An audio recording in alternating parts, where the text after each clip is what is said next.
اول کلمہ لا الہ الا اللہ محمد الرسول اللہ کے بعد صلی اللہ علیہ وسلم لکھنا یا پھر پڑھنا یہ صحیح ہے یا غلط ہے؟ اول کلمہ تو صرف لا الہ الا اللہ محمد الرسول اللہ ہے۔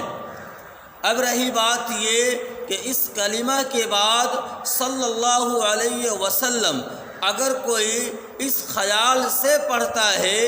کہ صلی اللہ علیہ وسلم اول کلمہ کا جز ہے، اس کا حصہ ہے، تو پھر اس خیال سے اول کلمہ کے بعد صلی اللہ علیہ وسلم پڑھنا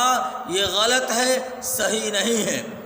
اگر کوئی آدمی اول کلمہ کے بعد صلی اللہ علیہ وسلم اس خیال سے پڑھتا ہے کہ کلمہ میں جناب نبی اکرم صلی اللہ علیہ وسلم کا نام آیا ہے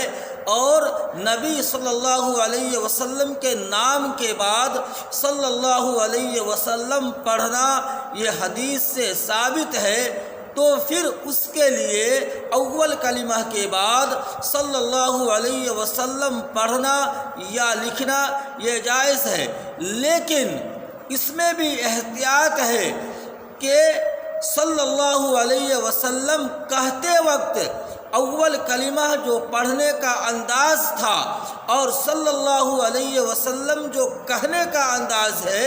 دونوں میں فرق ہونا چاہیے تاکہ سننے والے کو یہ شک نہ ہو کہ صلی اللہ علیہ وسلم پہلے کلمے کا جز ہے۔ جہاں تک کہ یہ رہی بات کہ چھوٹے بچوں کو اول کلمہ کے بعد صلی اللہ علیہ وسلم پڑھانا، تو اس میں احتیاط یہی ہے کہ چھوٹے بچے کو اول کلمہ کے بعد صلی اللہ علیہ وسلم نہ پڑھایا جائے، تاکہ آئندہ چل کر کے اس کو اس بات کا علم رہے کہ پہلا کلمہ صرف لا الہ الا اللہ محمد الرسول اللہ ہی ہے اور صلی اللہ علیہ وسلم اول کلمہ کا حصہ نہیں ہے۔